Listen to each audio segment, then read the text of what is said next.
Whoa, buddy, put that thing back in its holster. We haven't gone anywhere. I don't understand. Check out the MichaelDukesShow.com for information on how to get access to the podcast. Welcome to the party, pal.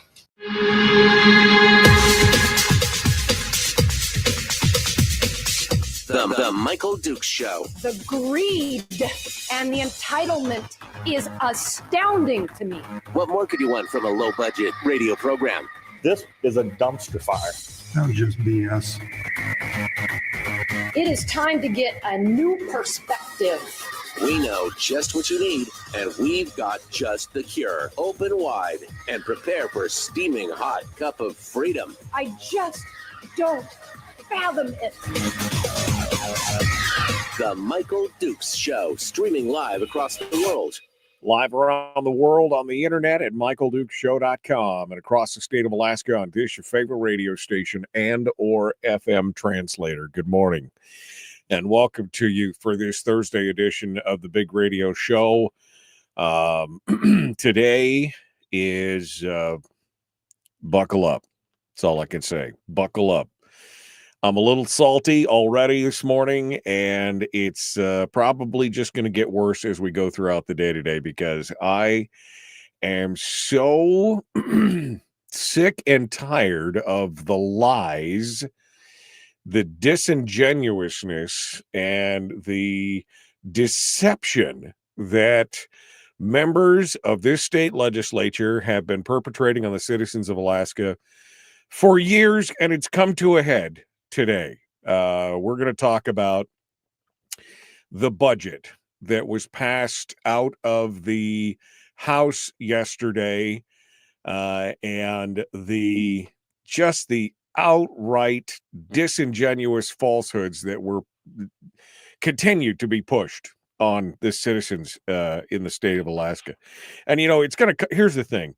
We've been asking the question the last few days, so what do we do about it, right? How do we fix it? What's going to take, and we've, had discussions about whether it's a strong governor or this or that or the other thing. And you know what, at this point, folks, it doesn't matter. It doesn't matter.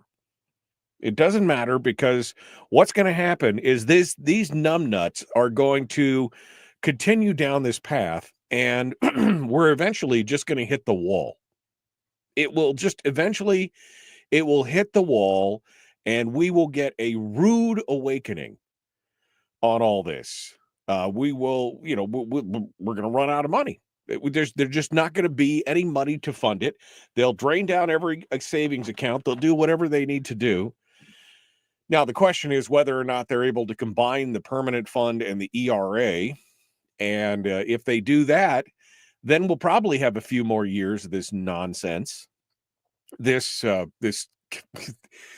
complete and total. That was just BS. I mean, whatever it is, okay, they will continue if they're able to combine the two.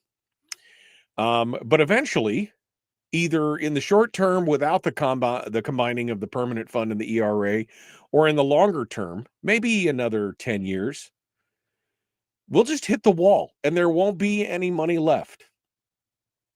And then it'll be them basically telling us, oh, well, Alaskans, you just need to pay your fair share now.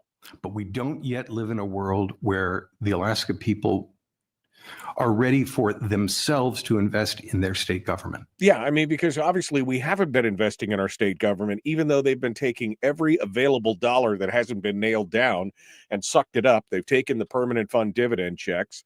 They've done everything else. They've expanded spending. Although now they're telling this lie. Well, it doesn't bear. Government funding has been flat. We haven't spent. It doesn't matter that, we've spent billions of more. We haven't built a single new building or hired created a new position. Folks, this is where it's coming to, where you got this wide-eyed innocence that's being portrayed by the legislature. Wow, we just don't know how this happened or what's going to go on, or it's just so I just was shocked. I tell you that it's that we're in a deficit and the House, man, I just got to tell you, um, passing out a budget that is unfunded, and passing it all over to the. I mean, if I was in the Senate majority right now, I would be pissed. You just handed me the nuclear potato. You promised you were going to pass out a balanced budget. That's what they had said early on. They said that they had wanted to pass out a balanced budget, and they didn't. They passed out a budget that is unfunded and has a $450 million deficit. And they're like patting themselves on the back over it. But guys, are you listening? This stuff can't continue. I mean, I'm just watching this wondering. When are people going to wake up? We've been watching this for years. We've been talking about this for years. I've talked in the last few weeks about how, my level of frustration continues to rise because I've been doing this for so long, talking about the same things, warning about the same things, and the same things keep happening. And I kind of go, maybe I'm just wasting my breath. Maybe I should just start talking about pop culture and Taco Bell and movies and other stuff, because nobody seems to give two craps about this whole thing. Because this is what they're doing. They're not only driving towards the fiscal cliff, it's like they're sitting back, sipping their gins and tonics and saying, no, this is going to be great. It's like they're embracing it.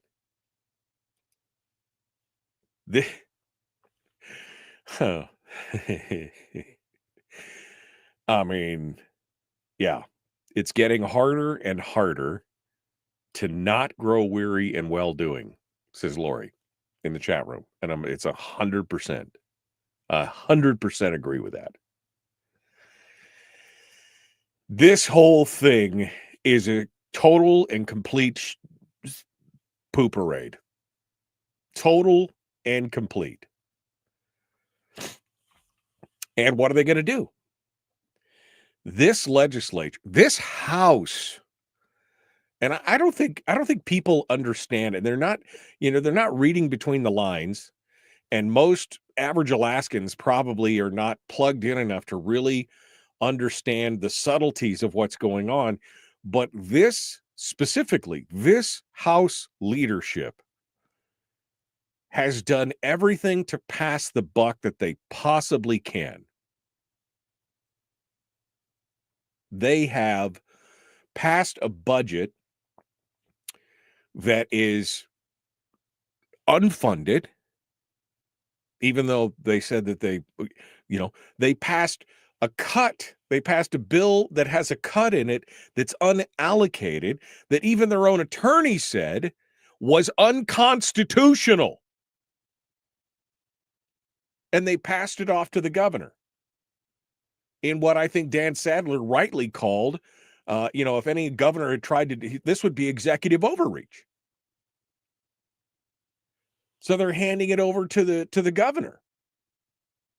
You got Ashley Carrick in there complaining about the House minority members' proposed cuts, which were pretty much all defeated, by the way, by the majority, saying, well, they're just pennies.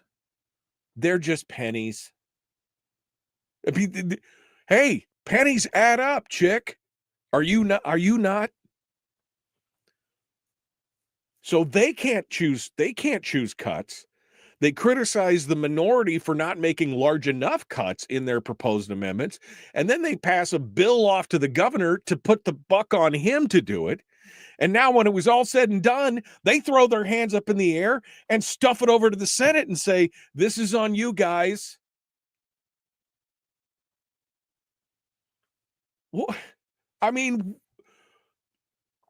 where are the adults in the room? Folks, I mean, and you know, God bless the news media. They're I will tell you right now that the tone of what they're writing in the news media is kind of blasé about it.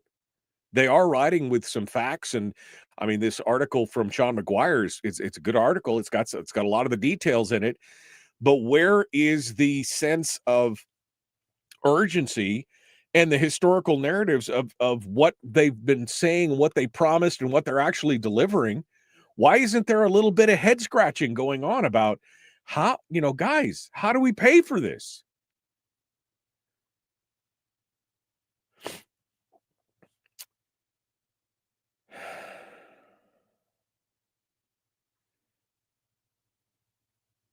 Thank you, Frank. Frank just said, Michael Dukes championed being able to sell homemade food 15 years ago. It was enacted this year. Somebody was listening to MD. He's right. I did. I fought for it. And it finally came to pass. It finally came to pass. We're going to... Oh my God, I'm so angry. We're going to get into this and pick some of this stuff apart here in the next couple segments. We're going to be joined at the top of the next hour by Will Stapp, who is also not amused by the stuff that's happening in the House. And I'm sure he will be much politer about it than I will be. He will probably be the voice of reason in the next hour. But, you know, this is... Guys, do we not understand what this is leading to? Do we not understand where this is going? And don't even get me on the capital budget. Okay? There's a whole how much time do I have? There's not enough hour in today to be able to talk about this all. But let me just talk for just a hot second before we go too far about the capital budget. Okay? The capital budget, which passed day before yesterday, on Tuesday, they passed a capital budget.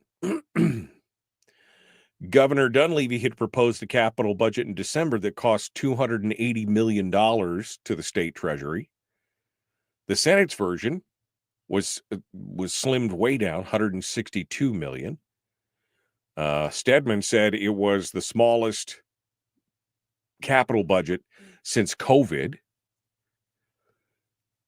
The communities across the state had requested $3.2 billion in projects, but that was not going to happen. Overall, the capital budget, which includes federal dollars and everything else, was apparently $2.9 million. Again, the state's only spending $162 million, but it's $2.9 billion in proposed projects. And it goes on and on and on to talk about how this has been tough and the backlog, and then it gets into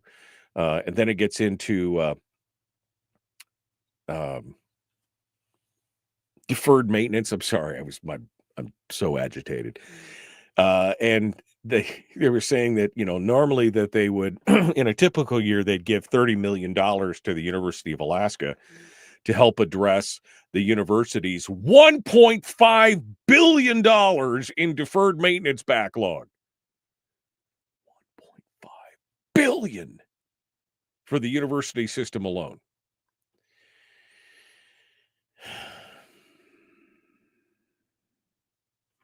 All right, I can't even at this point. I can't even.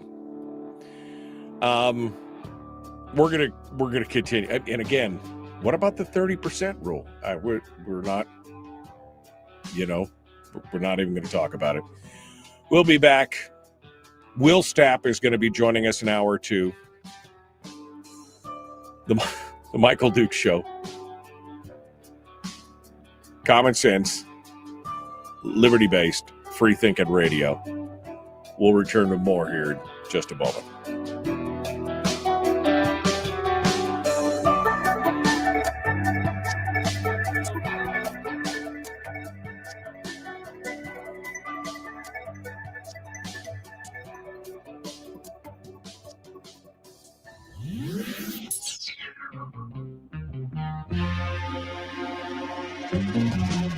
Running on 100% pure beard power. Oh, also some coffee.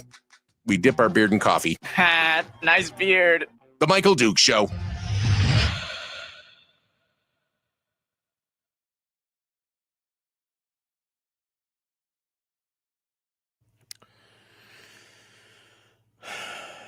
Guys,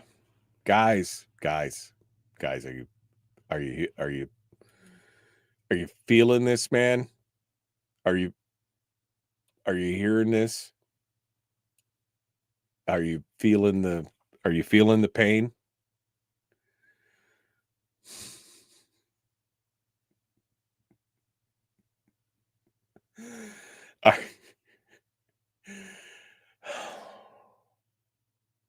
I mean, I just don't even know what to say, man. I don't even know what to say.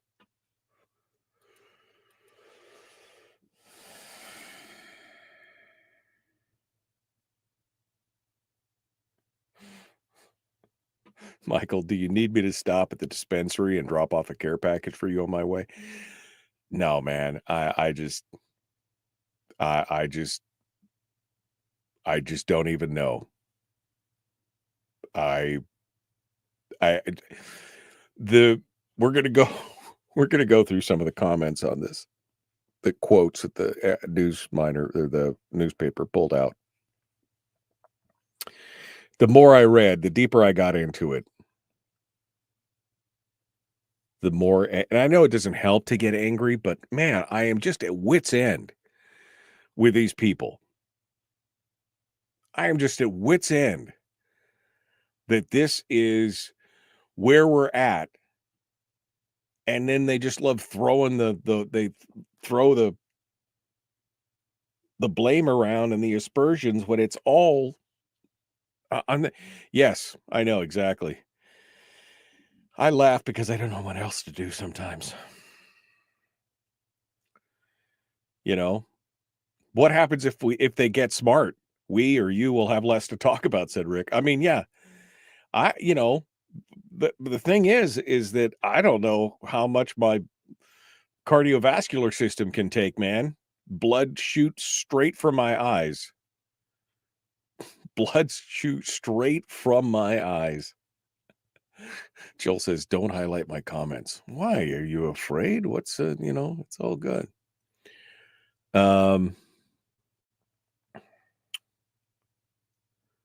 Take deep breaths and think of puppies and kittens. Joel, is this the one you didn't want me to highlight about people wearing adult diapers?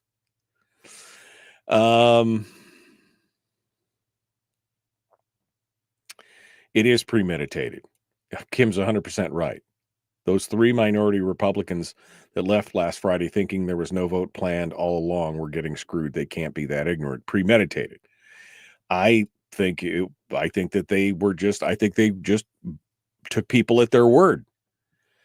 And we're discovering more and more that you can't take these people at their word because they're liars. They're liars. That's what's going on. And on and on and on, year after year, never changes, says Rick. I know, right? I kind of feel like, just like, why bother?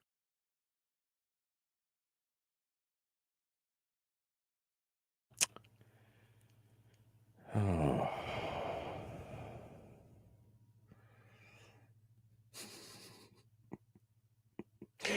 People give me a hard time about vaping, but I'm just like, this is the only thing that's keeping me from hurting everyone. That's I'm just, this is it. Thank you. Just don't pass out, says Rick. We don't want dead air. Guys.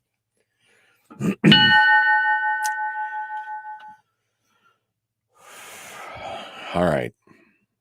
I want to remain cohesive. I want to remain we're just going to get into this, because if I start rambling and ranting, it's probably going to stop making sense at some point. This Josephson guy, by the way, I've never spoken to him. I don't think I've ever interviewed him on the show. Oh, I'd love to have him on the show for 5 minutes, because that's about all he'd be there for. 5 minutes. Here we go.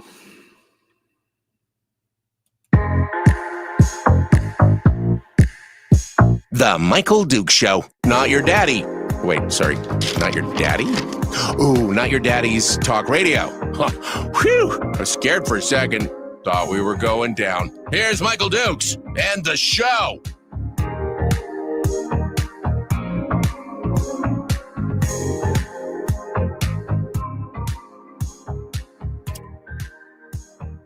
Okay. I'm trying to remain calm. So, the House advanced the operating budget to the Senate yesterday. It has roughly a $1,400 permanent fund dividend, which is a cut of $2,400. A tax to $2,400 to every man, woman, and child in the state. That's essentially what it is, because a full dividend would have been about $3,800, right? So every man, woman, and child in the state, think of the children, are now paying $2,500 in taxes. This is on top of the fact that every citizen in the state who is a collective owner of the resources has already had all their royalties and their tax and everything that they get from as owners, that's also going to the state already. So on top of that first stealth tax, which is the royalties and everything going straight to the state coffers instead of passing through the hands of the owners before it gets there, every man, woman, and child is now paying $2,400 per person in the state in taxes.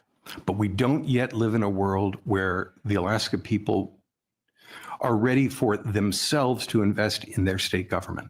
$2,400 per person on top of the stealth tax. I would argue that means that in a household of mom and dad and 2 kids, we are paying some of the highest tax rates. We are investing more in this state than almost any other state in the nation. $10,000 a year for a family of 4, regardless of what their current income level is. It's just $10,000 for a family of 4. Doesn't matter if you make $30,000 a year or $300,000. You're paying it. $1,400 permanent fund dividend and a $450 million plus deficit over 2 fiscal years. And that's soft selling it. I'll be honest with you. That's soft selling. When you look at the numbers and you look at what they're actually including, it's even more than that.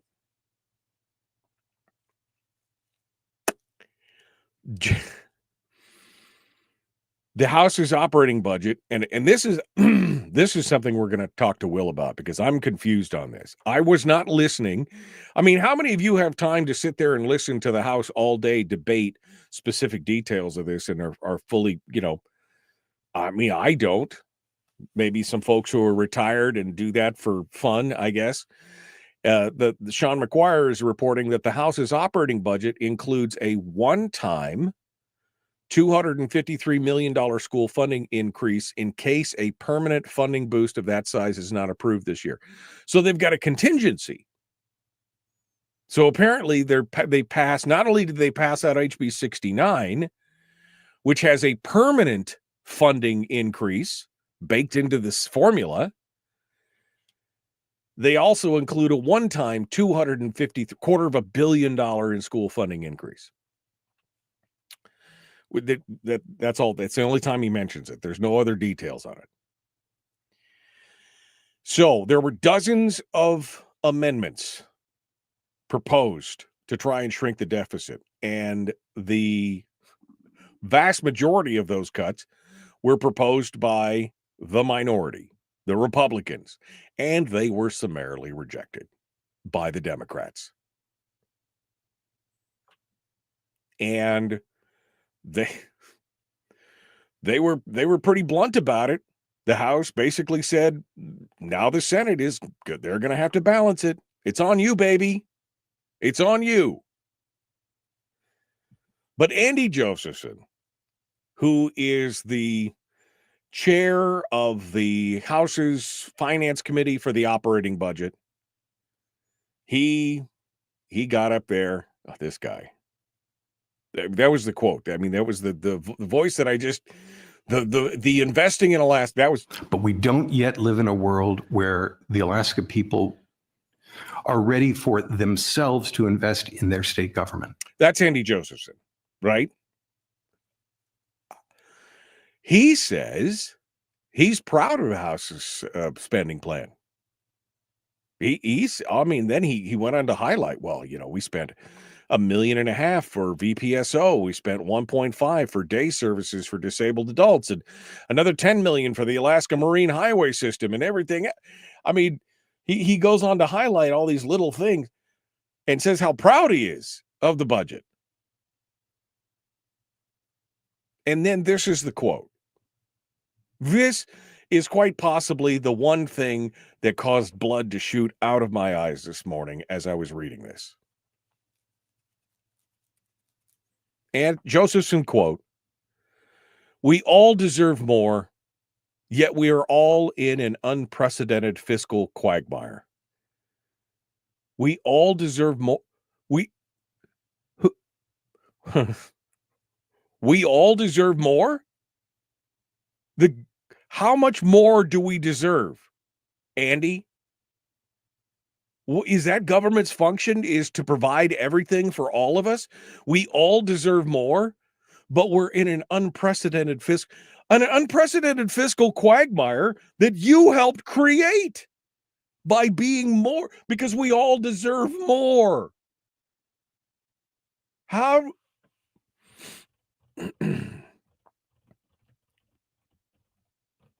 Nope. No. The House's operating budget, of course, they go on to talk about the $79 million unallocated cut. The bill that they passed, where they passed the nuclear hot potato over to Dunleavy and said, no, we're not going to do our job. We're not going to do that. We wouldn't. Why would we be the ones to have to be the bad guys to cut? We'll just pass a raw number and then give it to the governor. Here, governor, you make the cuts. I mean, the cowardice. That is 100% total cowardice. We want to cut $80 million, but we don't want to be held liable for any of the cuts that we make, because we made promises to our constituencies that there'd be a chicken in every pot and a moose in every oven and puppies and rainbows, and you guys would get it all. I mean, by the way, even with an $80 million cut, we're not even anywhere near fixing the deficit. It's a $500 million deficit. With $80 million is not even a quarter of it. I mean, what? But now you're just going to pass it over to the governor? By the way, their own attorney said that it's unconstitutional.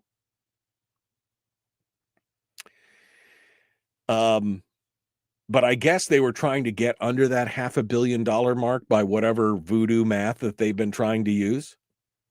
Now it's only 450 something. But without that cut, it's well over $500 million.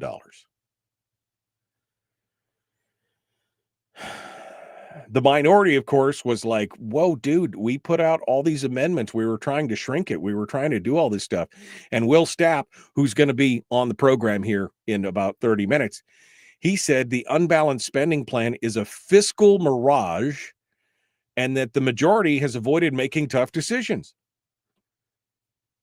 He said, we're going to pass a bill that makes a lot of promises to people, a lot of promises. And unfortunately, it's a bunch of promises that don't come with the one thing that guarantees them, and that is money. Josephson's response to a lot of the complaints that they didn't cut, they didn't have more reductions, was he went on this new mantra. You've just heard it. It's just started to come out. I mean, it's just been the last 10 days we're starting to hear this. He said that the state has already been reduced by years of flat funding and cuts. I mean, just in case you were wondering, this is all about flat funding and cuts. Which is an interesting argument, by the way. Because when you go back and look at it, and you realize that they're trying to compare it back to they did some comparatives, and they take it back to 2012, and they said, well, in 2012 we had a $13 billion budget with $7.3 billion in unrestricted fund.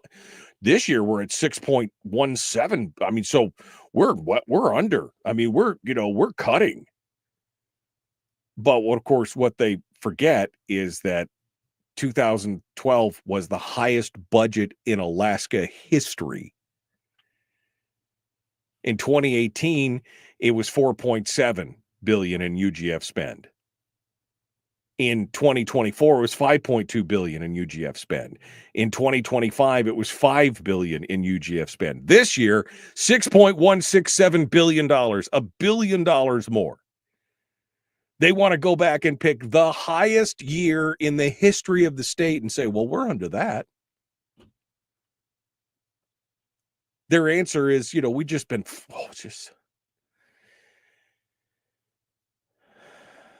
Some may argue that we should cut the fat.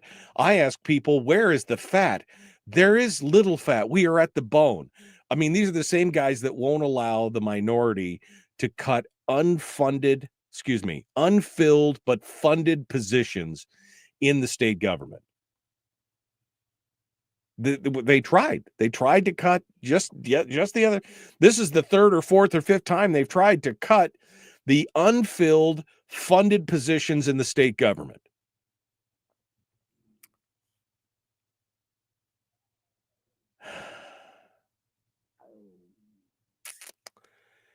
All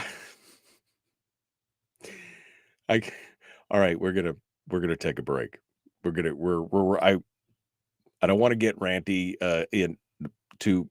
it's too late. It really is too late. But we are coming up on the commercial break time, so I don't want to get into something and then have to cut and blow a gasket. So we're going to continue here in just a moment. I mean, folks, I know. Okay, look. I know that it's a little disjointed this morning. I am so agile. I cannot remember the last time that I started a show so angry.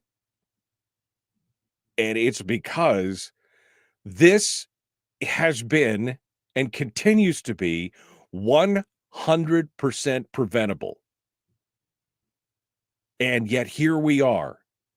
And I could see where this road leads until somebody wakes up and acknowledges that the problem is there and it's fixable. We simply have to stop the direction that we're heading. The 100%, my kids live here. My kids live in this state. I don't want them to move outside. I want them to be able to stay here. But these a-holes down there at the legislature are making it harder and harder to make the argument to my kids that you guys should stick around because this place will be great. This is the problem. I could see where it's going. I mean, it's not like I'm the great Kreskin or anything, but anybody with half a brain and a freaking Excel spreadsheet can figure out we are in trouble, and the answer to the trouble that we're in is to not continue going the same way that we've been going, but to make some significant changes. Okay, we'll be back.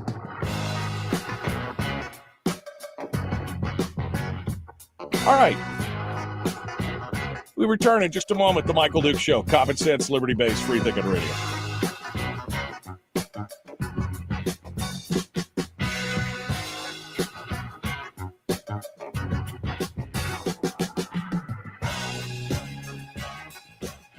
If you missed the show, you can listen to it on your time with Dukes On Demand. Oh, and it's free.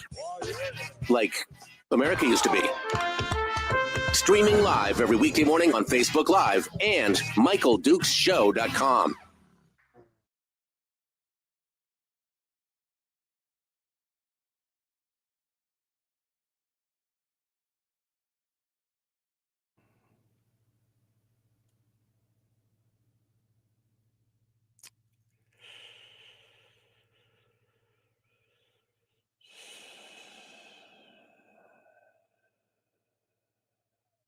Okay.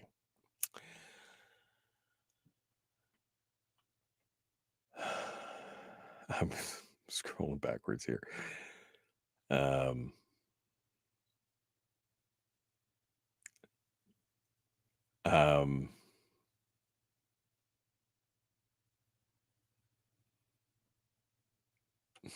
Josephson only lies when he talks.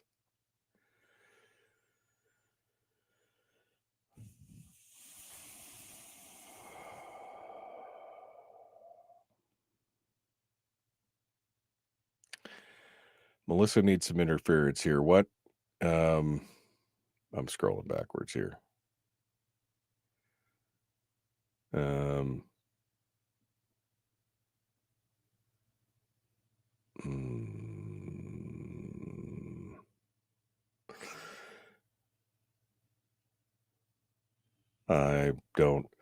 see that she said, strange that you lobbied for an increase. Now you call the person who passed it gross. Oh, this is strange. Guys, play nice. Today's not the day for me to get in the middle of your stuff. Because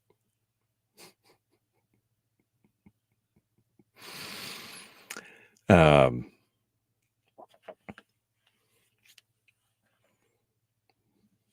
just as likely to drop the ban hammer on somebody today. This is a Brian thing. Brian, would you please take a look at this? Because I'm just as likely to just drop a hammer on somebody today. I see Mark said one thing. It didn't seem like it was that bad, but maybe he said something earlier that I'm missing here. Mark, make sure you play nice. But I didn't see that what he said was that out of line. He said, strange that you lobbied for the increase and now you call the person who passed it gross. Although Melissa makes a valid point that, hey, I don't, that she did lobby for an increase, but she also lobbied for the policies that got stripped out. So she does. I mean, there is some details in there, Mark, but I didn't think that what he said is that bad, but maybe he said something earlier. Anyway, play nice or dude, you do not want to test me today. Nobody test me today.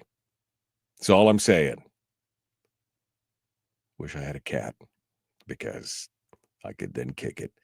Not really. Don't report me to the ASPCA. I love cats. Tastes like chicken. All right. What else we got here?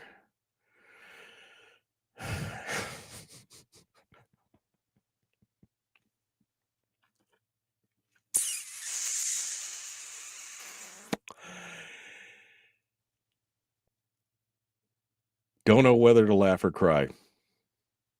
No, yeah. Let's talk about taxes instead, says Rick. The Democrats want to push people out of Alaska to make a giant park. I mean, yeah. I mean, Laura says, this is why I'm retiring to Idaho or Montana. This is it. I agree. You're going to have a lot of people. Hey, most of the legislature is not retiring here. I mean, Gary Stevens, he's about to retire. Well, he's got a place in Hawaii. He's not going to spend time here. He's going to go over to. I mean, how many legislators are still here in the state after they leave the legislature? Not a lot of them.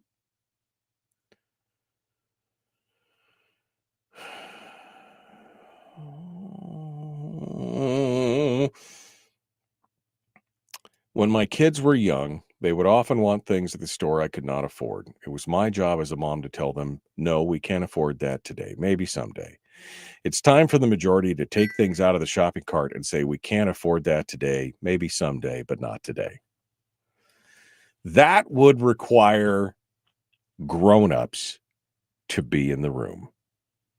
That's what it would require. Yeah. I agree, Brian. Thank you. I agree. The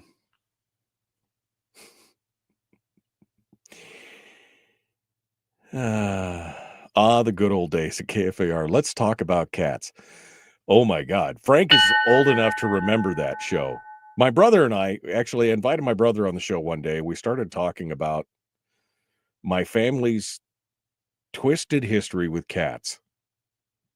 That show will go down in infamy. That show will go down in infamy. All right. Apparently it wasn't Mark saying something today, but it's been a lot of days. Mark, I'll talk to you during the next break.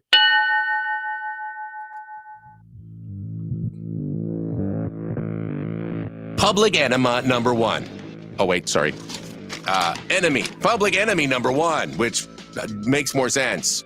On the other hand, he's a little bit of a pain in the Michael Duke Show. Okay. Welcome back. The Michael Duke Show. Will Stapp is coming up here in a few minutes, and probably none too soon. So the question is, how do we pay for all this? Right? How do we pay for all this? The House narrowly approved drawing from the state's savings account to fill its projected $250 million deficit for the fiscal year that starts July 1st. That comes on top of the $192 million in savings to balance the books for the current fiscal year. The 192, that is the supplemental budget for this year. But to actually get the funds out requires a 3/4 vote. And they did not get it yesterday. They said they approved, they said they set as the funding source the CBR. That, I guess that vote passed to say the funding source will be the CBR, but to actually draw the money, it failed. See, now they're going to go back to, well, those Republicans, they didn't want to fund your government. Any shutdown is now on. This is some BS, people. Some total and complete BS.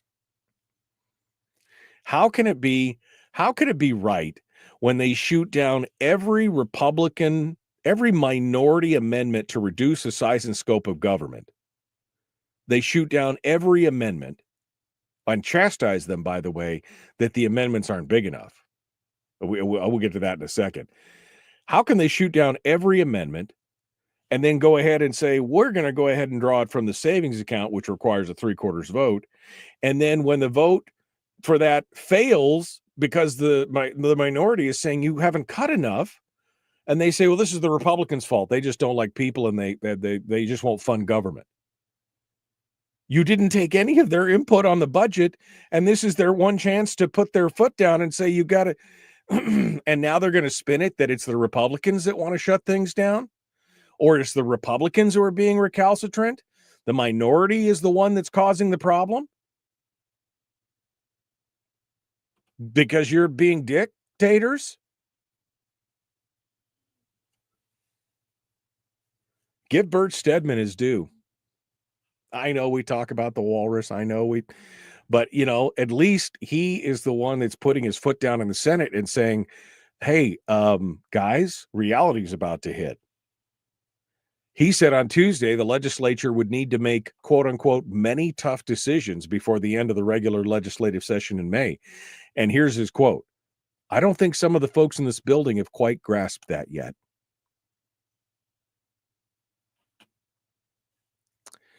Some of the cuts that the minority proposed, Kevin McCabe sought to eliminate, it was APOC, right? Save $1 million a year. Rebecca Schwanke tried to cut $17 million from the Department of Public Assistance, although I love how they spun this. She cut $17 million from the Department of Public Assistance, despite that division being at risk of losing federal funding with a sizable food stamp benefit backlog. I mean, pick the two things out. I mean, but they also tried to cut out that unallocated hot potato to Dunleavy.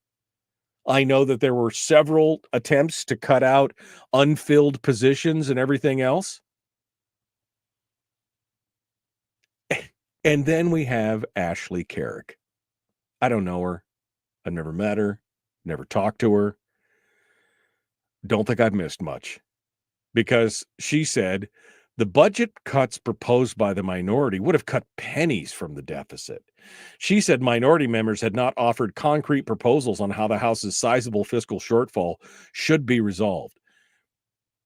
That's some BS, because that's all that Ben Carpenter talked about when he was there.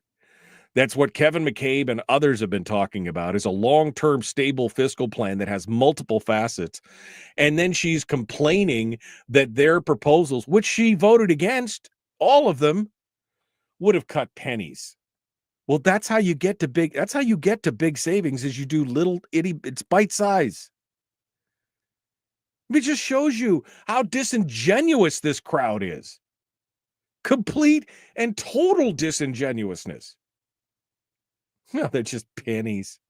I mean, if you really wanted to fix this, you should offer us up, some real proposals on how we could fix this. I mean, these are just these little cuts. They just don't matter.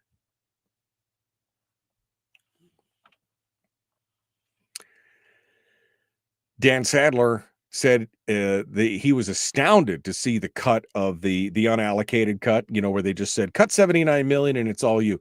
He said it would be executive overreach for the legislature to cede its appropriating authority to the governor. But Zach Fields, he swings in to save the day.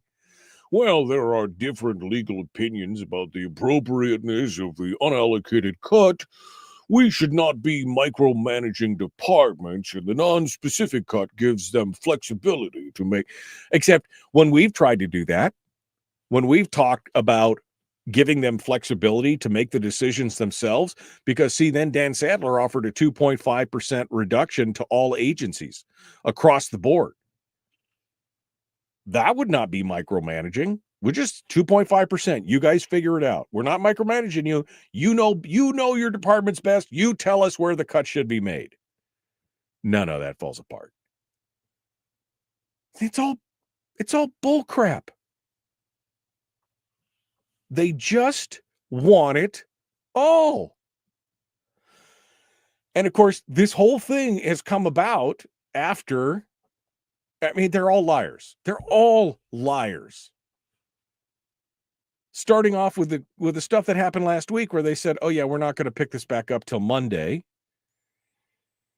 And 3 members of the House took them at their word and flew out to meet constituents. Will Stapp had a big town hall meeting that he was going to. I think Alexi Moore was doing the same thing. And then they immediately rushed into session with the 3 missing Republicans, and they chopped the PFD down, after telling them we weren't going to pick this back up until Monday. Now, all of you can go, well, shame on them for believing that. You try and take people at their now that this has transpired. No, everything they say is a lie. Everything they say is a lie. You can't be trusted. You have an agenda. It's super clear. I mean, in the same breath, Zach Fields says that we should not be micromanaging departments. Sadler comes back with an amendment to say, okay, just give them a small 2.5% cut across the board. Then they can decide where to cut. That makes it better. And it was shot down. They are liars. They don't want to cut anything. They want government to provide everything in your life. And they don't care who they take it from. The ultimate goal is to take the PFD, then to take the permanent fund itself, and then to tell each and every one of you that it's time for you to pay your fair share. But we don't yet live in a world where the Alaska people are ready for themselves to invest in their state government. Yes, for us to invest ourselves in our state government. It's because government is their God. We have to come to the conclusion that this is a religious holy war for these people. Government is their religion. And under their religion, the tenets of their religion allows them to deceive and obfuscate and inveigle, to tell half-truths, to squeeze a lie in, because you've got to feed the beast. This is what they do. And until you acknowledge that this is, to them, a holy cause, you can't treat them, you can't take them at their word. You can't do it. And from now on, you should not do it. I don't even know if you can do the whole Reagan trust but verify thing. I don't even know.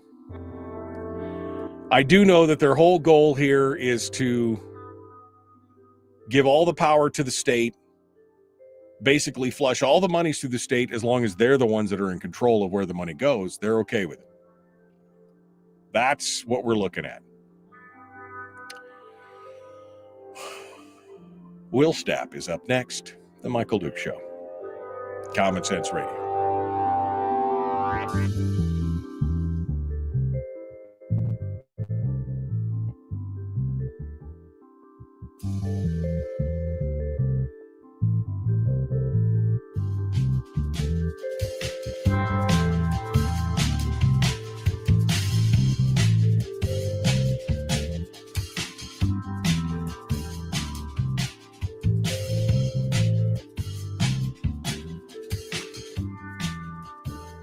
Okay.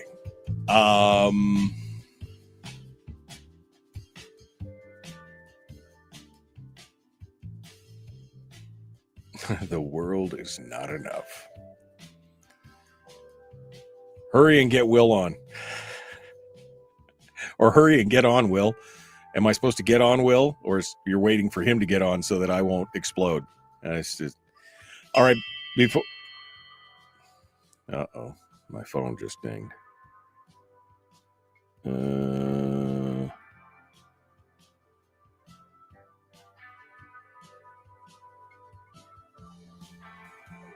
All right.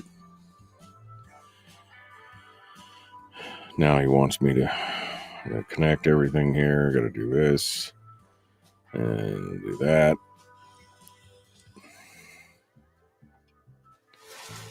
All right. Well, we'll see. We'll see what happens. Okay. Before we went to break, there was a comment from Melissa.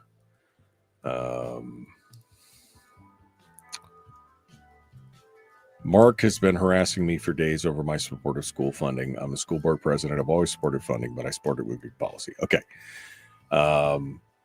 He said, just tired of being followed around and knocked down by this person day after day because I'm not conservative enough. All right.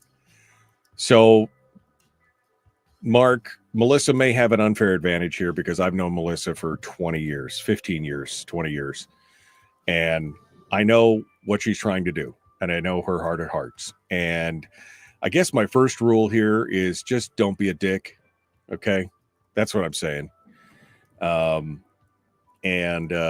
know, don't be one of those fackle nitwits who, you know, you're not conservative enough for me, so I'll burn your house down because you're not conservative enough. You're conservative, just not conservative enough. Don't be that libertarian a-hole who's just like, you're not a real conservative kind of thing. All right, let's just not do that. So I'm just saying, Mark, be kind. All right, understand it. You know, let's just, again, the rule is don't be a dick. That's it.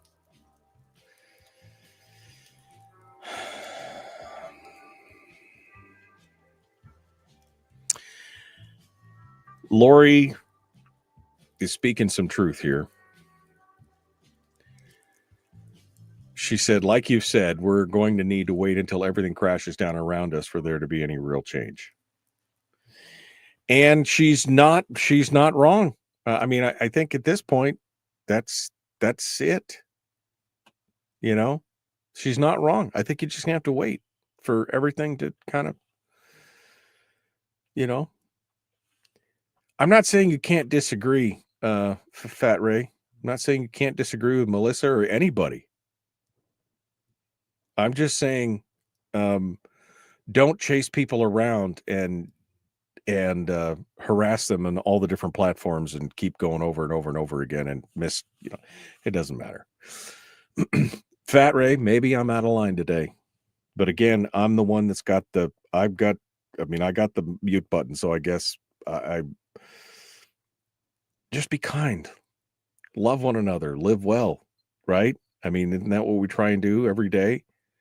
You could point out that somebody may be wrong without badgering them.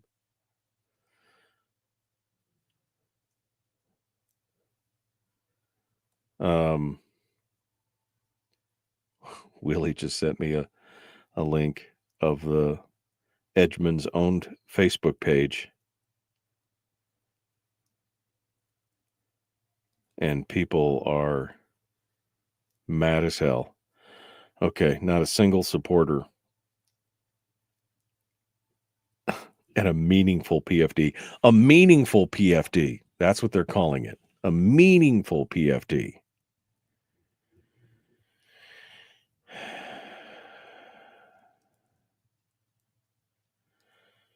All right. I'm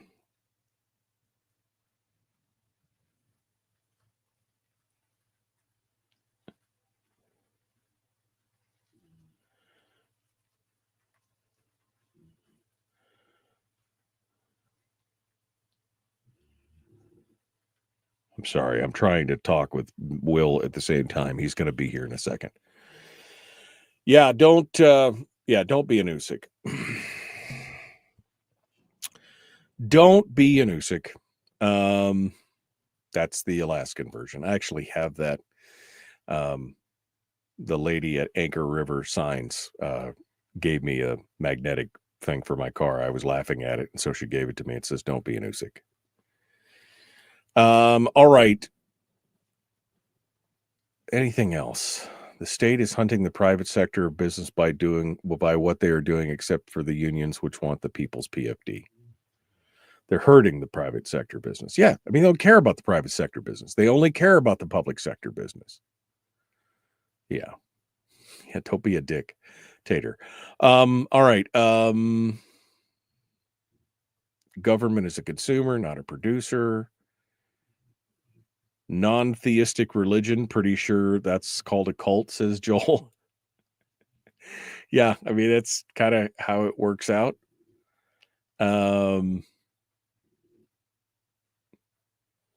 Nina Mears and Tobin are lunatics, everything for everyone. Well, I mean, that's kind of the whole point of the whole thing, right? I mean, that's kind of the whole thing. That's what they all want, is that they want government to be all things to all people. They want it to take care, they cradle to grave. They want it all. That's the problem. And we just can't do that. We just can't be all things to all people. We got to go. Here we go.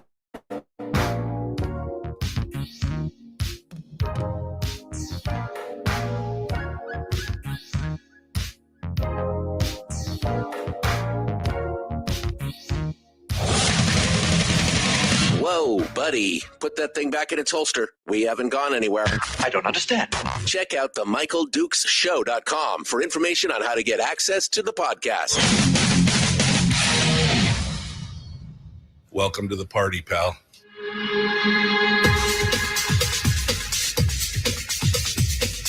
The Michael Dukes Show. The greed and the entitlement is astounding to me. What more could you want from a low-budget radio program? This is a dumpster fire. That's just BS.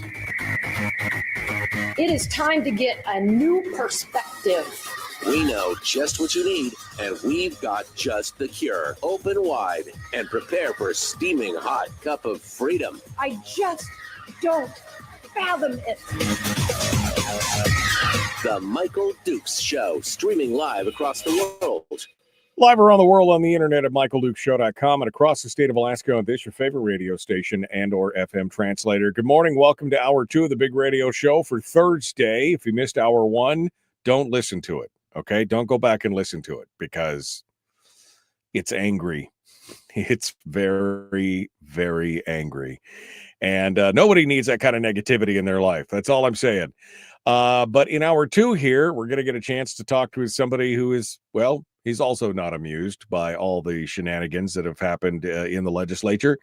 And he's been very vocal about it. And we're here to get his take on all the chicanery, the lies, the falsehoods, the deceptions, everything that happened last week. And then, of course, the passage of everything this week. We're going to get his take on it. Will Stapp, representative for State House from the Interior. He's coming on board to share with us now. Let's bring him on the program and see what he has to say this morning. We'll bring him on right now. Good morning. How are you, my friend? Yeah, sorry, my phone's breaking up a little bit, so I might have to drop off the video here. No, that's fine. What was on my computer, but my kids woke up and are running around at my house, so I figured I'd sit in my car and talk to you. So, no, well, I appreciate that. I appreciate you coming on board. I know it's been a busy week, a couple weeks for you. You've got a lot of things going on and a lot of stuff happening, but specifically, Will, I guess we should back things up to last week. Because you have been one of the more vocal people in the legislature asking the one question that I wish more legislators would ask, which is how do we pay for everything? And I think that's the important question. It looks like we may have lost Will already. Oh, there you are. There you are. Okay. Yeah. So, but you heard, so my question is, you're one of the few people that's been saying, okay, great. You want to do this. How do we pay for it all? How does it happen? And I wish more legislators are asking that question, but it seems like only the minority has really been asking it. And you specifically have been hitting this pretty hard. And then last week they said, okay, we can't come to an agreement on Thursday. So we'll pick this up on Monday because we know we have to go do something on Thursday night. The Democrats had to go present something somewhere in Juneau. Mm-hmm. And then they knew that you had a town hall and Lexi had a town. And so, we'll pick this up on Monday. And so you guys fly out and it's like they had people at the airport with phones at 1:00. Oh, the 1:00 flight left. Okay, they're gone. And then they called everybody in and they jammed the PFD. So what, give me your thoughts on this, Will. I just want to hear what you have to say. Cause I'll be honest, this is why I wouldn't make a good legislator. I mean, I'm not surprised. I will say that, the bill was noticed for the floor at second reading on Thursday around 6:00, right before we went into the Finance Committee meeting for the CS. And I know that's a lot of technical terminology. But, so when you put a bill on notice for a reading, you ask the question, hey, are you folks going to take amendments to this bill? And at Thursday, the answer was no, right? And, I asked a couple of folks in the majority that, and actually somebody standing next to me asked them, you know. So Thursday night, the answer was no. Did I think that they probably would? Yeah, to be honest, but at that point, I had left Friday morning, and two of our members were already going to be gone, right? One for a funeral and one for kid stuff, So I I guess I'm not surprised. Let's put it that way. So they tell you the one thing. I guess this is what I'm getting at. They tell you the one thing. Oh no, we're not going to take amendments. Oh, we won't take this up. Others in the minority had said they'd been told that there weren't going to be any further amendment discussions until the following Monday. Mm-hmm. You were told no, they won't take any amendments, and then they changed the play. So you're not surprised, but I mean, Will, how can you trust anything that these folks are saying? How it would make it impossible for me to work with some of these people if they just lie to my face, and the second that my back is turned or I step out of the room, they immediately change all the rules and do what they want to do anyway. This has got to be incredibly frustrating and hard, and making it hard to do work with all these folks. Yeah, I mean, I would just say I had a debate. Well, so I would. Well, we lost Will there for a second. I'll tell you what. Let me just because I want to continue this conversation with Will. Let me just call Will. I think we'll just see if we can get him on the phone. And let me do this again. And we'll see if we can get him on the regular telephone here instead of the video, because that is not working. Okay. Where are we at? One more time. Let's try this again one more time. Sorry about this, folks. A little technical difficulty. Will's got a bad internet connection out there, and we'll see if we can get him. Will, I'm going to go ahead and you can hang up, and I'll kick you from the room if you can hear me, and just answer me on the telephone. We'll just try that here and see if we can get Will on the phone here one more time, and see if we can get him on the. There we go. We're trying to. Is it going to ring?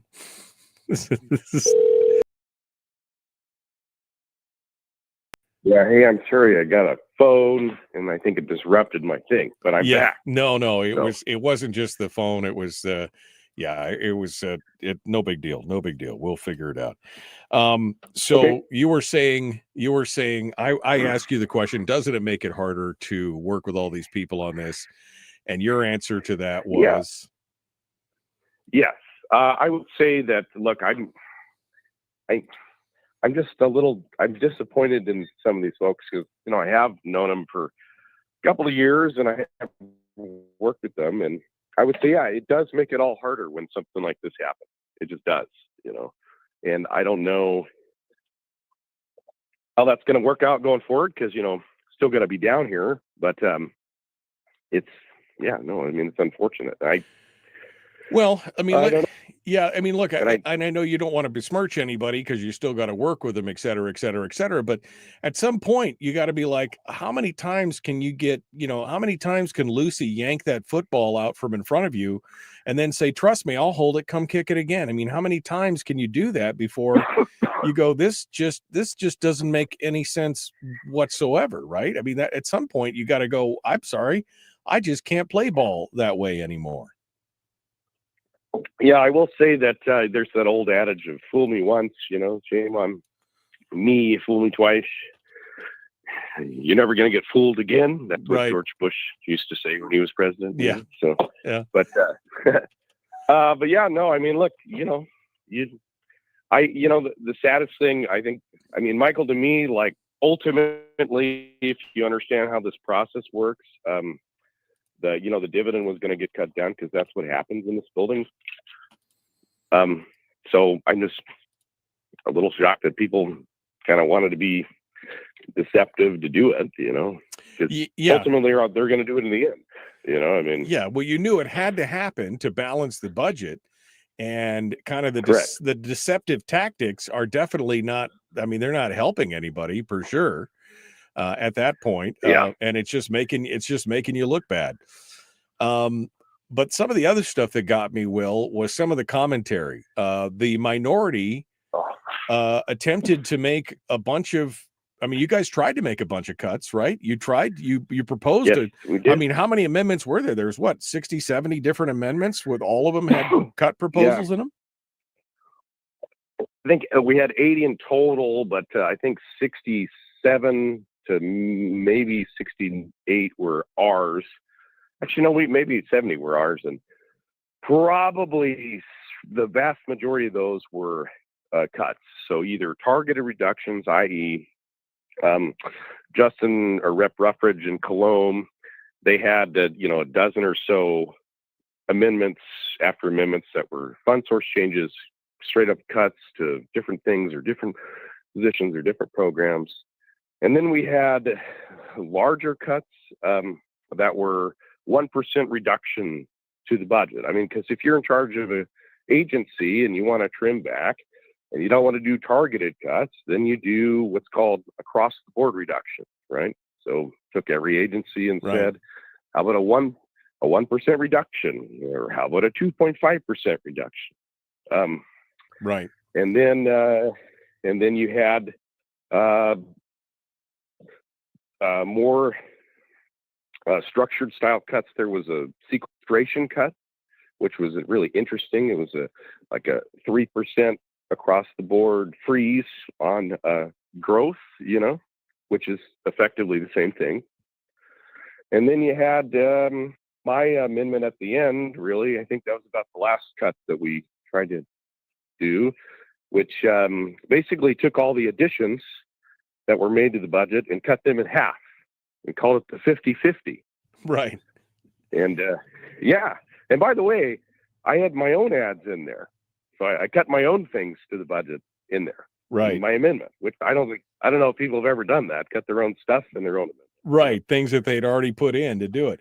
But see, here's the dichotomy, Will, because, and this is what is frustrating to me. On the one hand, they say, well, we don't want to micromanage departments. We want a non-specific cut, which was then offered by the minority, a 2.5% across the board reduction, giving the departments the freedom to cut where, if, hey, the departments are the experts, and then that was shot down. But if you say, well, I want to cut this specific line, they're like, oh, no, now you're micromanaging. So you're really saying is you don't want any cuts, is what you're saying. And then Ashley Carrick's comment that, oh, all your cuts would just be pennies. Where's your plan? And of course, completely ignoring the fact that people like Ben Carpenter and others have been pushing for a full fiscal plan for the last 3 years. I mean, so this is, it feels very disingenuous, Will. That's the thing. Every time you come up with a solution, your side comes up with some kind of solution, even a halfway solution, and they say, no. It's either not enough or they change tact again. I mean, is the answer that they just don't want to cut? That's the whole answer. They just want more. Well, I would say there's a couple of really good questions in there, Michael, and I'm going to try to give you 2 answers. I'd say the first one, it's not so much that they said, well, these cuts wouldn't balance the entire deficit. It's the fact that they're in charge and they're not even attempting. Does that make sense? Like, when we were in the majority, we at least attempted to do things. Now you can argue that, hey, that this wasn't the best policy, or this type of tax wasn't the best thing, or this type of cut wasn't the best thing. But we threw a lot of things out there to attempt to solve the problem, right? Now they're just not even attempting. You know what I mean? They're just not even trying. They're not even trying. Right. I mean, and that's the thing. And it's not the fact that they're not even trying. It's like you're getting criticized for even attempting it on your end. I mean, they didn't want to cut a handful of positions that have been vacant for a couple of years. That would have saved $1 million. Now, $1 million out of a $6 billion budget is nothing really, but it would have been something. And yet they still said no. They pass a budget that's unfunded. They pass off a $79 million unallocated cut to the governor, basically handing him the nuclear hot potato. It'll all be on you. It just seems like a complete and total abdication of their responsibilities as a majority who are supposed to be driving the bus. Yeah, I mean, that's certainly a way to phrase it that I would say is pretty accurate. I mean, I will tell you, Michael, it was interesting for me. You know, when we were in the majority last couple of years, like, you know, we didn't, you know, most of our members didn't want to not be able to deliver a statutory PFD, if that makes sense. Like, we did not want to not be able to fulfill a statutory dividend, right? And we couldn't do it, you know, and that's just being honest. We couldn't get there because the budget and the expenditures. But, you know, we never blamed the minority for not, you know, doing it. We didn't even think because we were in charge, if that makes sense. Right. I mean, we didn't blame them for our budget issues or our prioritization of spending and stuff like that. But so this was a new one, that's for sure. Yeah. And man, I don't know, we'll go from here, but it would be nice to know, like, how you can argue that certain things are super prioritized for you when you didn't even fund them in your own budget. Right. Exactly. Representative Will Stapp is our guest. We're going to continue with him here in just a second. I want to talk with him a little bit about some of the contingency planning that was put into this budget and more. What happens now? What happens now that they've got they don't have the votes for the CBR draw? What goes on from there? So we're going to continue here in just a moment with Will Stapp. We'll be back with more in just a moment. The Michael Duke Show. Common sense, liberty-based, free-thinking radio. We return with more right after this.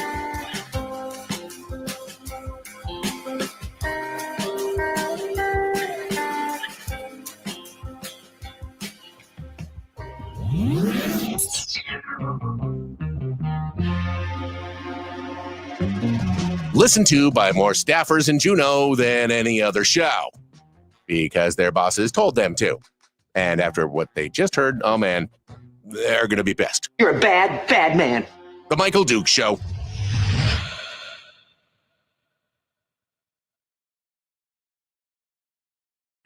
Okay, we're continuing now with Will Stapp, who is representative for the Interior. You know, Will, it wasn't like it was a big shock that you were leaving, right? I mean, you had a town hall.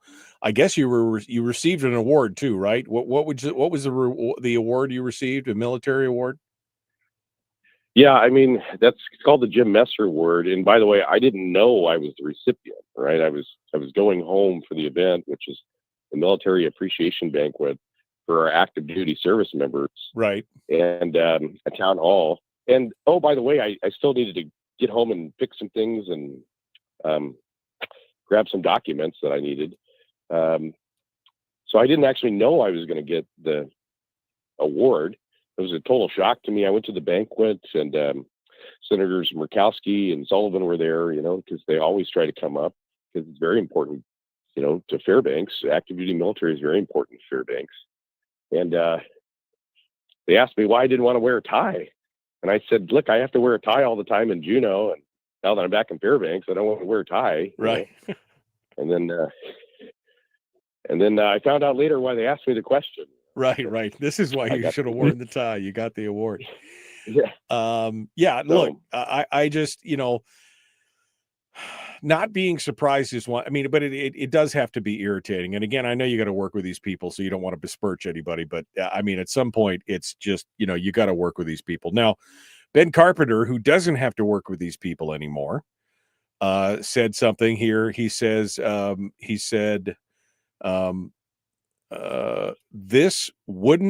wouldn't have this problem if Chuck Kopp and Louise Stutes wanted to work with members of their own party. He said there are only two people to blame. Do you agree with that? I mean, is that this could have been solved? We had a Republican majority, but this would have been. I mean, I heard Chuck Kopp said he came and talked to everybody, and if you guys had just said the right thing, he would have gone with you. Well, I mean, I would say we did speak with Chuck. I don't kind of want to get into what we said. It was different than what he said, is what I will say.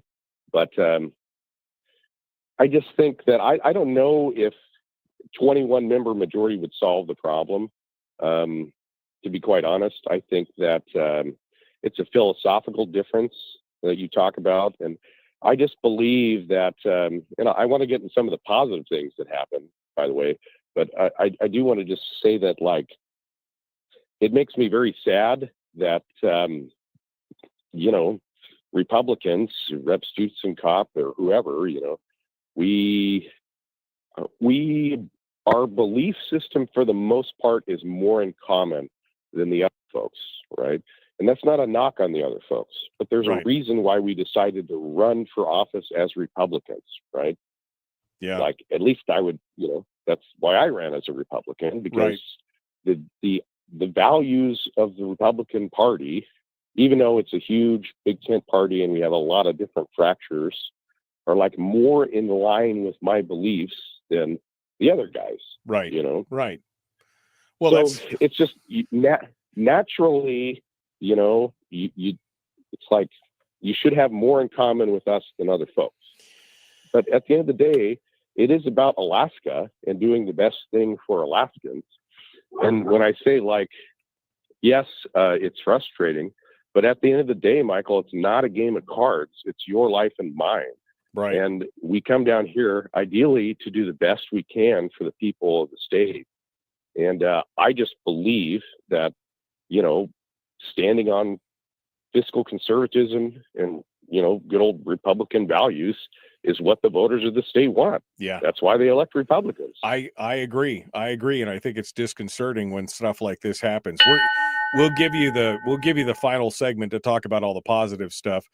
Final comment from Anthony. He said, call me alarmist if you have to, but I feel like everyone is entirely too relaxed with the idea that a political party can weaponize the checks and balance system to intentionally rig a vote and outright bypass the democratic process, which is what some people have alluded to with that Friday shenanigans. I think some people may not be surprised, but they should still be outraged, I think is what my feeling is. I'm not surprised, but I'm still outraged by it because it's not like it was unexpected, but it's still not right. We got to go. Here we go. Jump it back in. Public enema number one. Oh, wait, sorry. Public enemy number one, which makes more sense.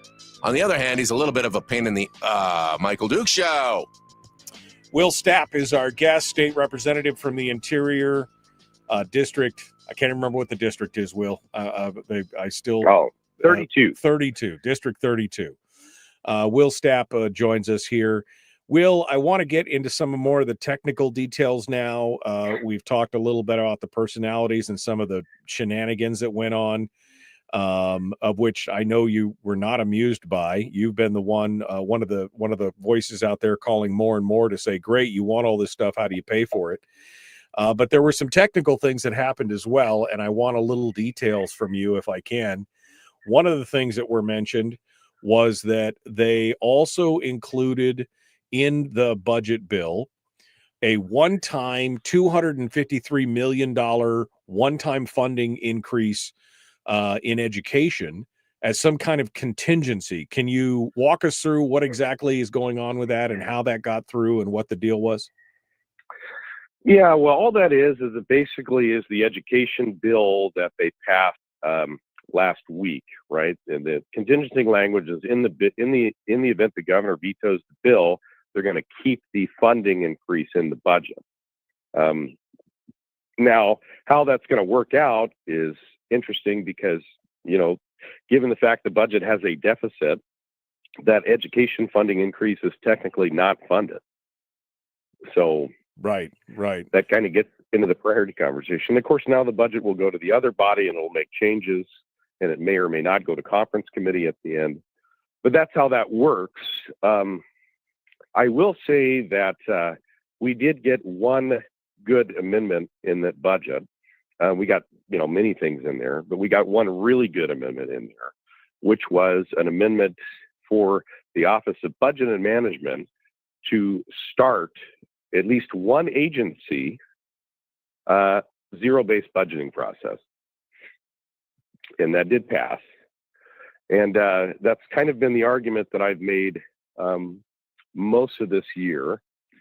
And the reason is I cannot reliably tell voters in this state what the money does and where the money goes on a level that is satisfactory for an explanation, if that makes sense. Right. Yeah, exactly. On a level where it's like, okay, we know exactly where it went and we're comfortable in saying we know what's happening and where it's going. That's just not happening. So in our budget, in personnel and time, it might be too large for us to zero base the entire budget during a legislative session. But at the very least, we can start going department and RDU component and agency by agency and actually looking at these agencies and saying you have to justify your budget from zero and show us your expenses. Right. Now I think that, the folks that I talk to in Fairbanks, when people say, well, this sales tax or this income tax or this other tax, I don't think they'll ever accept those things until the legislature can show the voters that the money is actually being spent wisely or as efficiently as possible. And at the moment, we can't tell people that it actually is without seeing it on a level of understanding that makes it justifiable to people. And by the way, those voters that I talk to are right. You shouldn't ever accept those things until you know the answers to those two questions: what the money does and where the money goes. So, and I agree with you. I guess my question is, shouldn't this be fundamentally applied to the entire budget? I mean, I know baby steps, and I applaud the fact that we got it in one agency, but shouldn't we be applying this to isn't that part of the problem? Is that just based on this, the budgeting process right now, we're ratcheting up $100 to $150 million every year just based on the process as it sits right now. We basically take last year's and we just add all the factors in, and it's already going to go up every year. Instead of that zero-based, we need to justify every dollar that goes through the system. Yeah. Ultimately, Michael, my hope is we would there. But given the nature, budget is incredibly ingrained, and it would be a big fundamental shift to zero base the entire state's budget. I just didn't think it would be palatable to try to souse that on people in 1 year. But I think if we can do it for one agency or one RDU component, and it works out well, I think we will end up doing that if we stick to it, if that makes sense. Yeah, no, I mean, and maybe we can do it incrementally, department by department, and eventually get there to the whole. But it definitely is amazing, and that would stop a lot of this argument or this whole dichotomous thing where they basically say we don't want to micromanage, but then on the other hand they say, well, you want to cut, you show us where to cut. Well, wait, you just told me not to micromanage, so I suggested a broad-based cut allowing the departments to make the choice, and you say that's not enough. Now you got to show me specifics, but don't micromanage. It's that dichotomy between those two things, right? I mean, it's well, what do you really want? And I think the answer is, like you said earlier, it's a simple fundamental philosophical difference. I think a lot of these people that are down there in Juneau who have, I think, good intentions. I'm not saying, I'm not besmirching the intention. I'm just saying they believe that a bigger, broader, badder government is good for all of us in their minds. That must be what they think in their minds. Yes. No, I would agree with you completely. I would say you have a phrase, Michael, where you say it's not about, Republican or Democrat. It's about big government and small government people. And I always like to say, Michael, there are no small government Democrats. Yeah, that's true. That's true. And seems like there are fewer small government Republicans, unfortunately, in this state. Yeah, I would anyway. say that's fair, but Yeah. never forget the first one. Yeah, no. And honestly, yeah. Yeah, and honestly, like a lot of these people, I know, and they're not bad folks. They just fundamentally believe that they should have the power and the ability and the right to attempt to solve all of, individuals' problems for them, via the state. And they believe that they're doing the right thing in their mind by attempting to solve all the problems from the funding and the power of the government, Right. And I just don't believe that, I think that, the fundamental principle in government is to just figure out the basics that you need for societal structure, public safety, commerce, promote commerce, lay a foundation, and then ideally kind of get out of the way and let individuals do what they do best, which is figure out how to best live their lives and promote their own health and well-being, and ideally aim for as much aspirational and realistic success as they can. Right. Well, and that's the thing. It's become it's more often than not becomes a stumbling block. The governmental process becomes a stumbling block to allow people to solve their own problems. And this goes, I would agree. This goes much deeper because we've got now multi-generations of kids who've gone through school where they've been told essentially in school that the government is the solution to every problem. I mean, really, that's kind of part and parcel of the narrative. Is that, that they're even taught in school. Well, if there's a problem, government can solve it. And that's what we're looking at in a whole new generation of folks now, is that if there's a problem, they're not looking in the mirror and saying, how do we solve it? They look to their politicians and their leaders to say, how are you going to solve it? And that, I think, is fundamentally what's creating and exacerbating the problem that we have right now. Yes. No, I would agree. It's unfortunate, and I hope that folks know that, look, the next couple of years in Alaska are going to be very, very challenging from a state revenue picture, and that we really need to be incredibly fiscally disciplined. There's a lot of variables in our revenues right now in terms of oil price or investment returns and fiscal cost shifting. And those things could create immense downward pressure on Alaska's budget. And we're going to be forced to take those actions that people don't really want to take in cutting things. Yeah.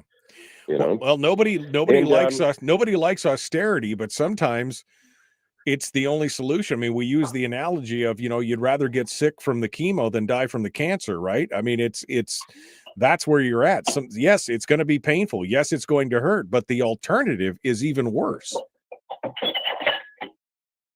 Yeah, no, I would agree. Correct. I mean, and for us, it's like you could be in a situation where you effectively just run out of money, and then, you don't have any structure to tax people, and you can only take so much of the PFD. Right. And that's the real issue that's happening right now is, we all know once that's gone, the growth of government is, we know that. We know it's gone already, and we already see the next play is already being played out with this discussion of combining the ERA and the corpus of the fund.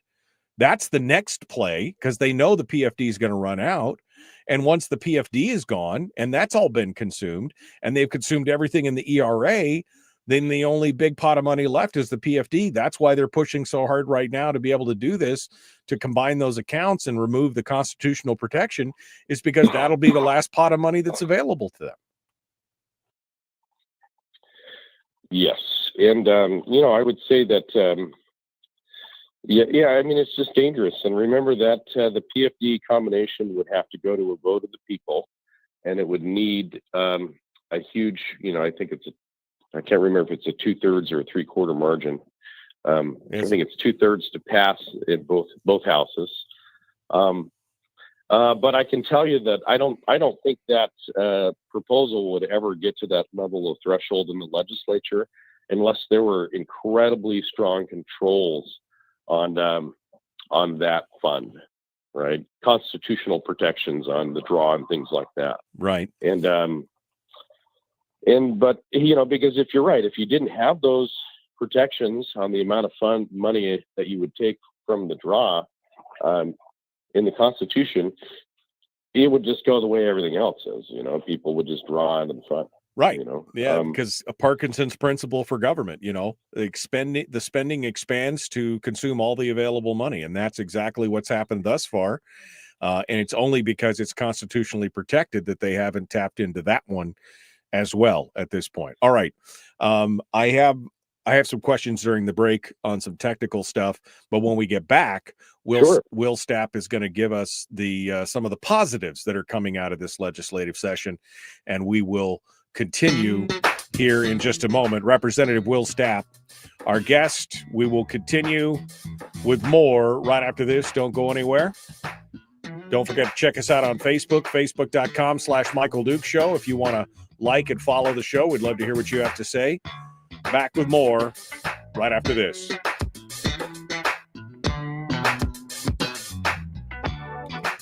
We're broadcasting live through a series of tubes, allowing all of these entities to provide streaming stuff going on the internet. Well, it's kind of hard to explain. Sorry.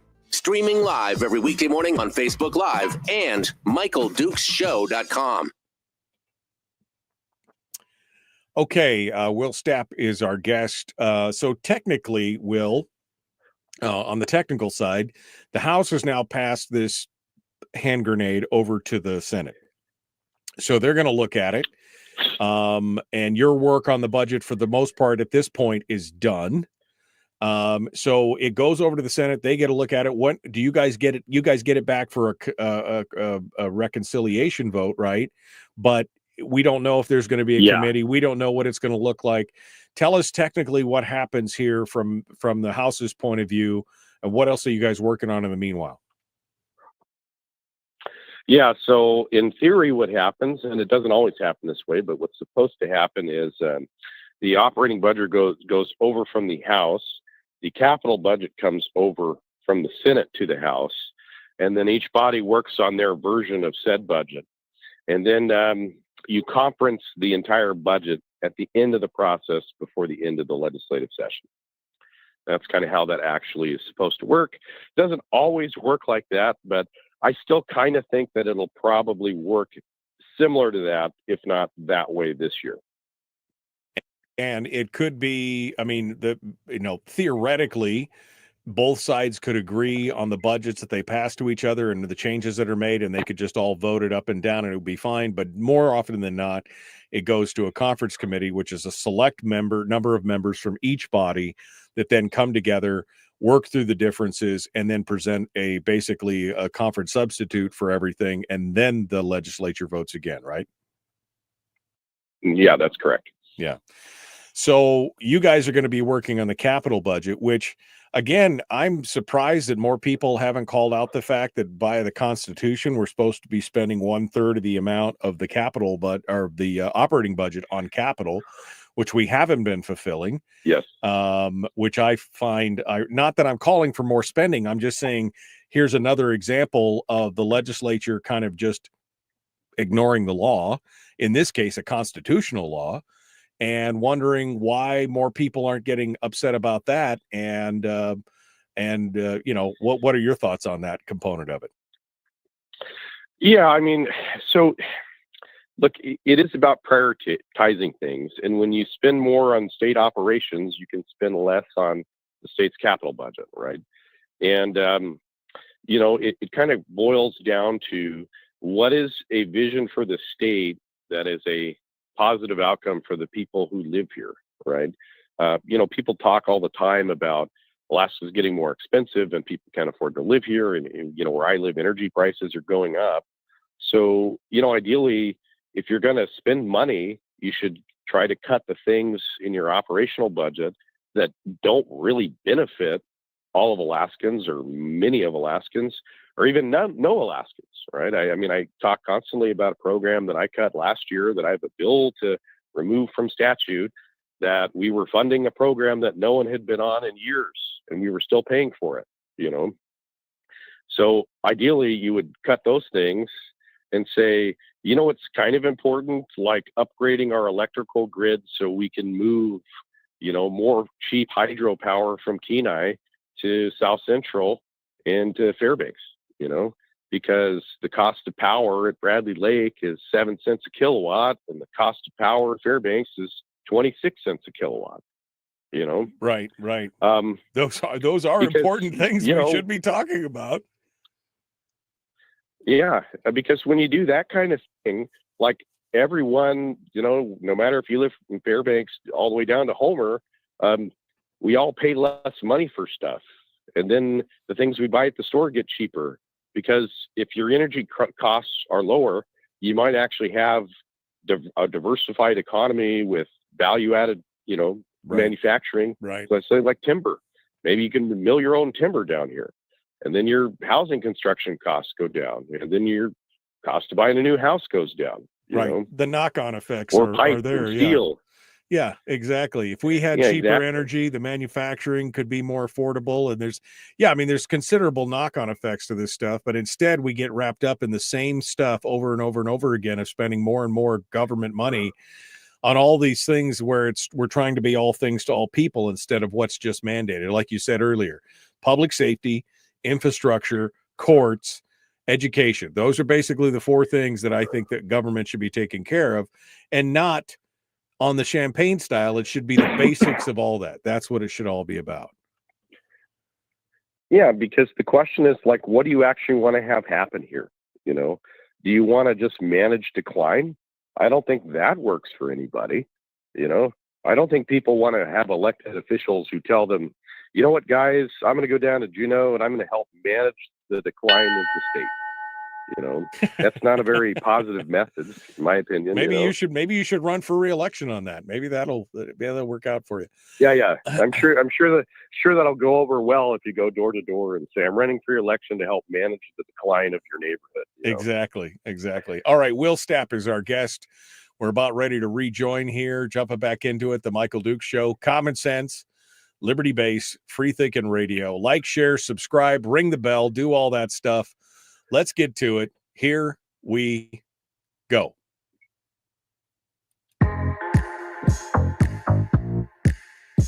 The Michael Dukes Show. Not your daddy. Wait, sorry. Not your daddy? Ooh, not your daddy's talk radio. Whew. I was scared for a second. Thought we were going down. Here's Michael Dukes and the show. Okay, one final segment. Will Stapp is our guest, state rep from the interior. We are finishing up with him. One final segment. I promised him that we would talk about some of the positive things because I've spent the last 2 hours railing against the machine and being upset about everything. So, but Will says there are some positive things that came out of the legislative session, and maybe there's some positive things in the future as well that he can talk about. So, Will, what are some of the good things, even with all the mess and the heartache and the unfundedness and everything else? What are some of the positive things that you see coming out right now and that you feel good about? So, you know, one of the things that I say is a positive shift, and, you know, you mentioned Ben Carpenter earlier, and I don't know if he's listening or watching or not, but there is more and more of an appetite for structural changes to how we want to operate in Juneau, especially when it comes to the budget, right? And especially looking at something like zero-based budgeting that I mentioned earlier. And that may seem like a small thing. It's certainly not as far as we need to go on that. But that is a huge structural improvement based on what we have been doing for the last 15 plus years when it comes to our budget. It's a huge movement to a more positive direction. And there is also an appetite to actually start getting agency spending under control. And that might not be in the House majority's appetite, but by the way the Senate is operating, it certainly looks like they have an intention to start trying to rein in these agencies on their expenditures, you know.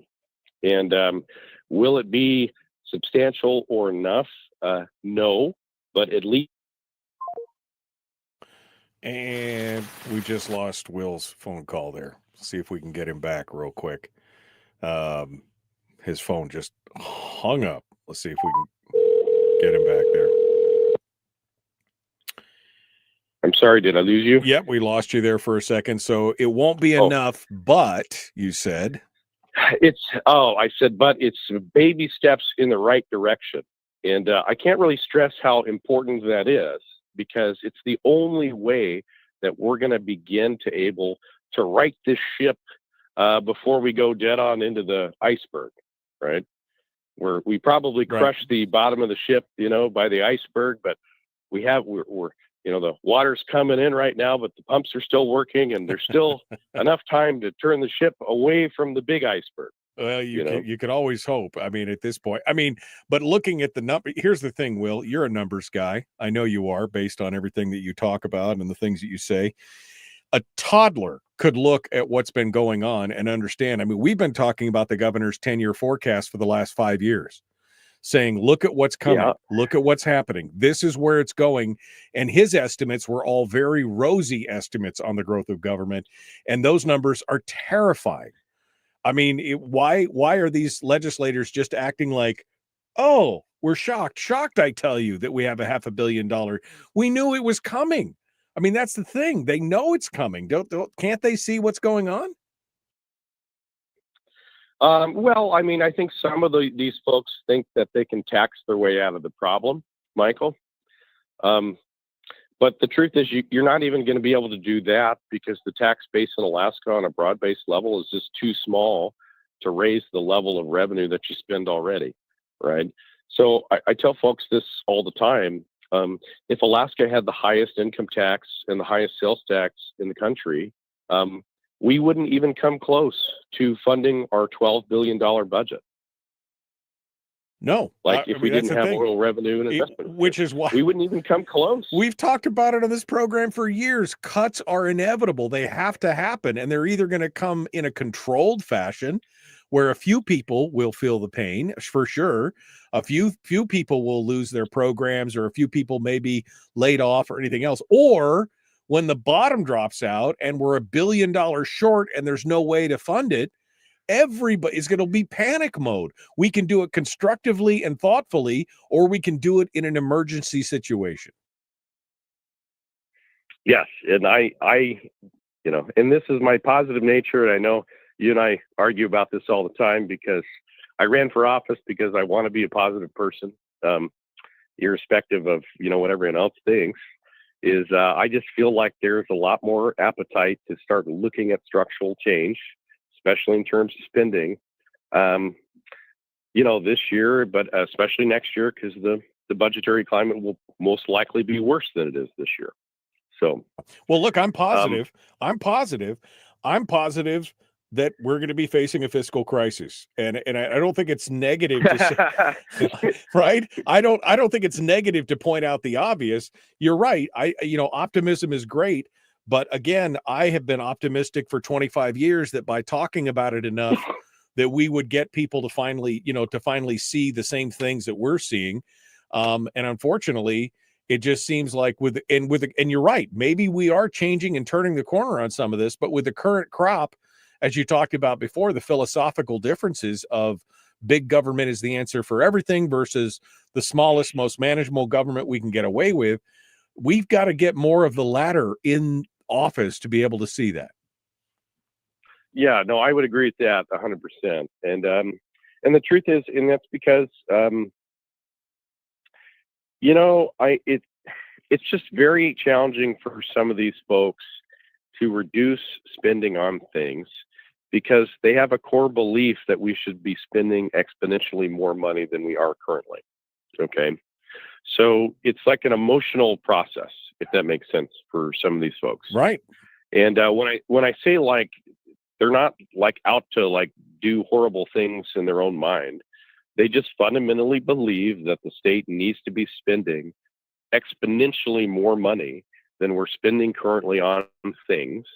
And the real problem is there's no way to get to that exponentially more level of money. You know, right. Reality like, meets the emotion of we need to be spending more. We've got to keep propping up government. Government is the only solution to all our problems. And yet they don't answer the question of, okay, great. If that's the case, how do we pay for it? There's no answer. It's crickets because fundamentally you can't get there from here.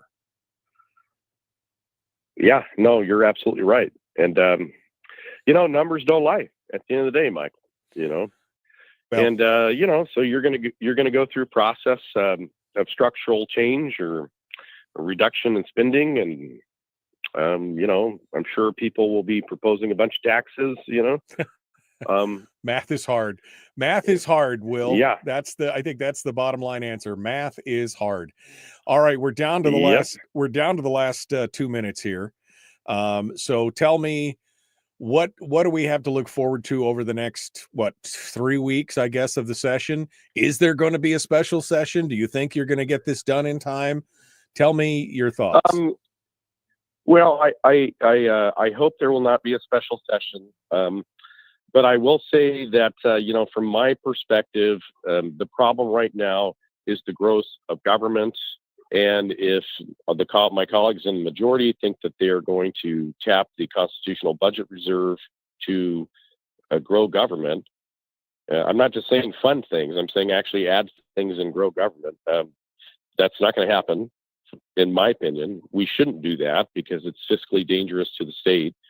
And the reason we shouldn't do that is because we'll probably need a lot of that savings to get us through the rainy day that's coming, you know. And you shouldn't tap from the savings when you can still see the sun outside. Right. You know? Yeah. So where were you in 2014? Is, where were you in 2014, 15, and 16? That's my question. Yeah, exactly. Well, it was easy back then because you had so much money in there, you know. So it's like, oh well, $4 billion here, $3 billion here, no big deal, you know. But the problem is, you know, you do that a few times and now there's no billions left, you know. So, you know, ideally, you know, if the objective here is to draw from savings for the 26 budget, then that's not going to happen, and they probably will go into special session, to be quite honest. But I will say that, you know, that's because they're in charge. Yeah, exactly. Well, and it's on their head at this point. I mean, they're the ones in charge. I think they need to be held responsible. All right, Will, we're out of time. Thank you for being the voice of reason and asking, you know, how do we pay for this? Appreciate all your hard work on this. We look forward to talking to you again soon. Okay. Thanks for coming on. Hold the line for just a second, Will. Folks, we're out of time. We got to go. Sure. Be kind, love one another, live well. The Michael Duke Show. Okay. Will, final thoughts. Any final thoughts from you? I want to give you the last bite at the apple here. Yeah, I will say, again, on the big level, the president, working very hard with our Asian partners and Doug Burgum, the Interior Secretary, to kind of push the gas line forward. I don't know if it's going to happen, Michael. There's still a lot of things that have to happen, but it is nice to know that the folks at the highest level of government are at least attempting to prioritize this project for Alaska. And I don't think I could ever say that that's happened before at that level of government, you know. And you know, I hope they are successful, and because if they are, it'd be really huge for the state. Yeah, you know. Well, I agree. I mean, I've always been an advocate to try and get that gas from the North Slope to Tidewater. The problem were the metrics never worked out, and that was the biggest issue. But if somehow this can get pushed through, and President Trump can make it work, whether it's declaring it a national strategic asset or something for national defense or something, I guess I could get behind that. I would love to see it. But I'm not going to hold my breath because that's how you that's how you asphyxiate, right? Yeah, no, I agree. I mean, keep breathing. Definitely don't hold the breath. But I will say the fundamental difference is, you know, the people in the highest level of our government are super interested in this project, right? And are spending a lot of time trying to get the investors really from foreign countries that we really need for this project. And the arguments being made are rational because it's not based purely on economics, because the economics of the project really don't work on their own. Right. But if it's defense related, if it's partnership related with these countries that are under threat from China, then that argument does make sense. Yeah. Of why you should have it and why it's needed. Exactly. All right. Well, Will, thank you so much for coming on board. We appreciate it. People in the chat room are thank you for coming on and for your hard work and for your thoughts. And again, thanks for asking that question over and over and over again. How do we pay for it? I think that should be the number one battle cry from here on in. How do we pay for it? So I appreciate you. Appreciate you coming on board today, Will. Thanks. Yep. Thanks, Michael. Appreciate it. All right. Will Stapp, our guest here on the program for today. I'm a little calmer now than when I began this morning. I guess that's the only positive out of this whole thing. I don't know if I'm as optimistic as Will is. He is a very optimistic person by nature. I feel like, I just feel like that he's right, that the philosophical feelings of these people are all about, we need to exponentially spend more money every day, every month, every year on government, without asking the question of how do we pay for it. And I don't think that they come to the realization that it's unsustainable unless it hits them right in the face, which is unfortunate, but I think that's where we are. Okay, tomorrow, LD Howard is going to join us talking about the new range in Palmer. Chris Chang will be joining us in hour 2, and Willie Waffle. So pretty full boat tomorrow for Firearms Friday. Be kind, love one another, live well. That's my exhortation to you. Don't be an Usyk, right? Be ungovernable in thought, in action, in mind. The Michael Dukes Show, common sense, liberty-based, free-thinking radio.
We've shed our terrestrial radio skin, and now we are slimy lizard internet people. It's the Michael Dukes Show.